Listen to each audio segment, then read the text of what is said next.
Hi, I'm Erica Carlson. I am a real estate agent with BRIX Real Estate. My show is called iHeartMinneapolisHomes.com is the website, and I'd love for you to check that out. Do you remember the book, What to Expect When You're Expecting? Well, my little video is called What to Expect When You're Inspecting. Just being stupid. So I don't know how nervous the average person is, but I'm guessing there's some feelings when we go to the inspection. So just to take a quick step back, I'm talking to buyers, I'm talking to people who are planning to get an inspection. Keep in mind, generally speaking, as I'm making this video, that inspections can run around $500 depending on the age of the house and the size of the house. And so every inspection company is going to do that a little bit differently. What I thought would be helpful today is to do like a question and answer type of response to this video instead of me just talking to you. And so I might be just jumping around a little bit more than usual. So the first question I have is, will the home inspector inspect every feature of the home? And I always just say this again, every inspector is different. And I also want to preface this with not every inspector maybe should be an inspector. And I don't mean that in like in a rude sort of way. But a lot of jobs have like certain requirements to call yourself something.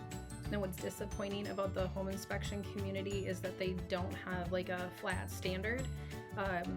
The impression I'm under is that anybody can, open up an inspection company.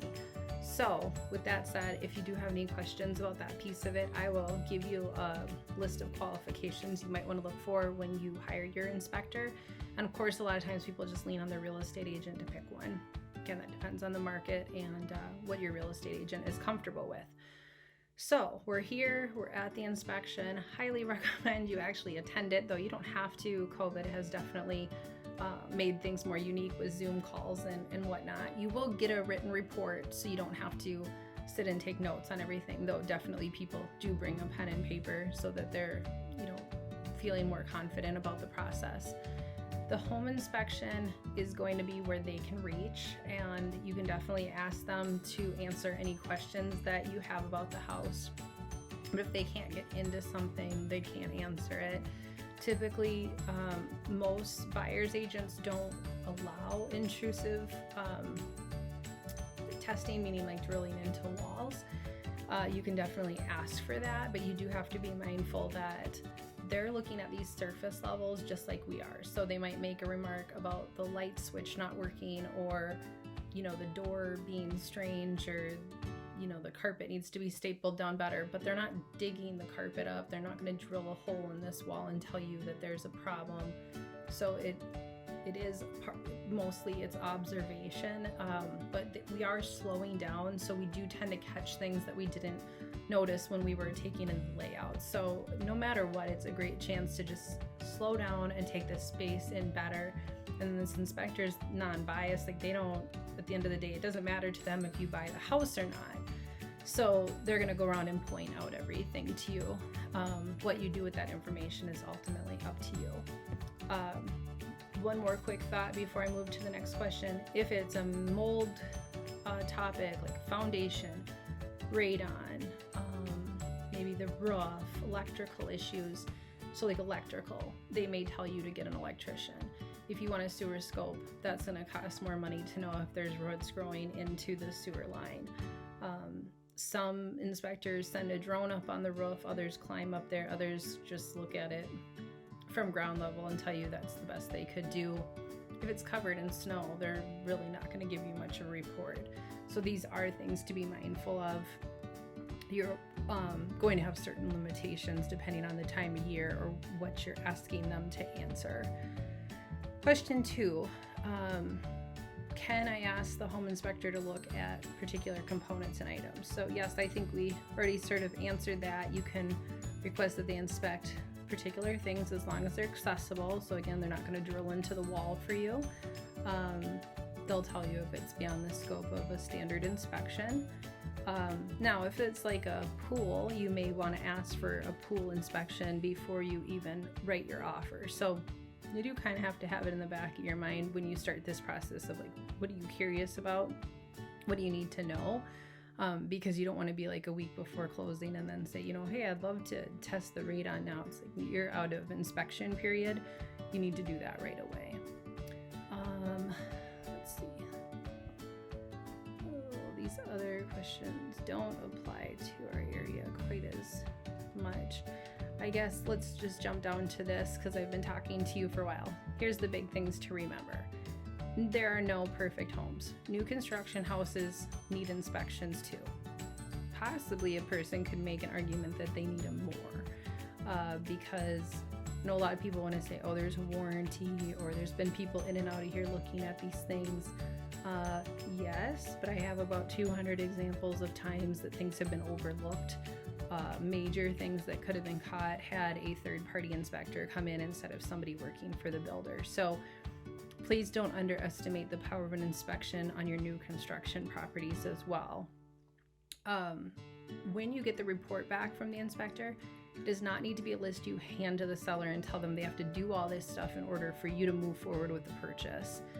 You could definitely do that. You have every right to. However, the goal should be that you wanted to buy it, they want to sell it. How are we going to get here? Which, me basically telling you to compromise on some things, which I know isn't a great topic to have with anybody. However, it's the reality. Depending on the age of your house or this house you're purchasing, there could be a really long list of things to do. Quick story, we were selling a duplex in St. Paul. I felt, and so did my husband Scott, I felt like they gave me a list of every single thing that was on the inspection report. Not only had this been a rental for years, it was an old house. They had things like take down a tree, which could have easily been $10,000 right there as a request. All these, some of the things I will agree were legitimate and understandable. However, when the list is so long, it makes somebody turn around and just say, no, I don't care if you buy it or not. If you don't care, it doesn't matter to me. And you have to remember you're the one that's invested money. Now the seller has taken the house off the market for a minute. You think about a market like this where people have gotten 45 offers on a house, they don't really care that you just came up with a list of 100 things. There's somebody out there who's not going to put that demand on them. So you do have to kind of take that mindset of treating people the way you want to be treated. When you sell a house, do you want a list of 20 things you have to fix? If you were going to fix those things, maybe it should have been done before. And I think in another video, I talked to you guys about maybe getting an inspection report before you sell a house. So that was aimed at my sellers. So since I'm talking to my buyers, remember negotiations are a part of any real estate transaction. You had the negotiation of getting the yes on the contract. Now to move it forward, you have to think about how to navigate that, whether you're asking for a reduction in price. Are they going to go for that? Or you would be willing to lose the house over that type of request? Is it a couple of minor things? But just absolutely do not be surprised if you give somebody a long list and they turn around and tell you absolutely not. And in fact, you might have even insulted them because at that point they're thinking, you know what, you knew it was an old house. You knew all these things when you did the walkthrough. You really want to focus on the things that are really breaking the deal for you in a reasonable sort of way. And if nothing else, it's just time to walk away because now you know, let's say there's a foundation issue and it seems like it's beyond the scope of what you would be comfortable paying for and you'd rather find a different house that doesn't have a foundation issue. Completely understandable. Take advantage of this time, back out of the contract and get your earnest money back.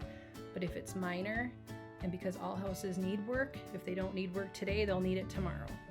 So is it really a deal breaker or are you just getting cold feet? Thank you for joining me. Comment below if there's anything in particular I can answer for you about inspections or anything else real estate related.